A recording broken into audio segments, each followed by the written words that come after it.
जिच्यावर होतं प्रेम तिनंच केलाय गेम। वरळीत झालेल्या हत्याकांडात एक नवीन अपडेट समोर आलाय।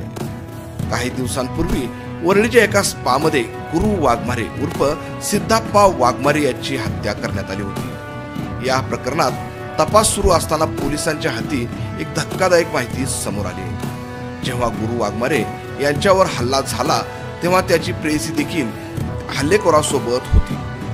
पोलिसांनी या प्रकरणात आतापर्यंत त्याच्या प्रेयसीसह 5 जणांना अटक केली आहे। धक्कादायक माहिती म्हणजे गुरु वाघमारे याच्या हत्येमध्ये त्याच्याच प्रेयसीचा हात असल्याचं समोर आलंय। 23 जुलैच्या रात्री सिद्धप्पा वाघमारे हा आपली प्रेयसी मेरी जोसेफ सोबत वरळीतील एका स्पा मध्ये उपस्थित होता। याच वेळी त्याच्यावर हल्ला करण्यात आला। या हल्ल्यामध्ये त्याचा मृत्यू झाला। आता त्याच्या हत्येमध्ये त्याची प्रेयसी मेरी जोसेफ हिचाच हात असल्याचं समोर आलंय। मेरी जोसेफ सोबत पोलिसांनी या प्रकरणात त्या स्पाचा मॅनेजर शमशाद अन्सारी याला देखील अटक केली आहे।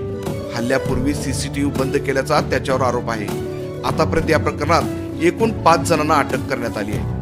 मुंबई पोलिसांनी दिलेल्या माहितीनुसार मेरी जोसेफचा देखील या हत्या प्रकरणात सहभाग आहे।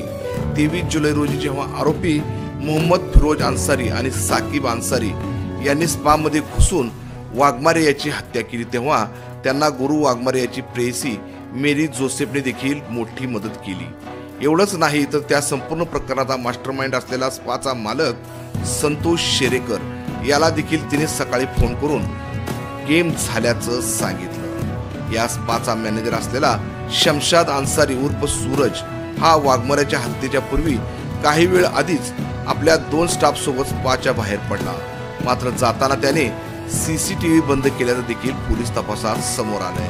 त्यामुळे त्यालाही पोलिसांनी अटक केली आहे।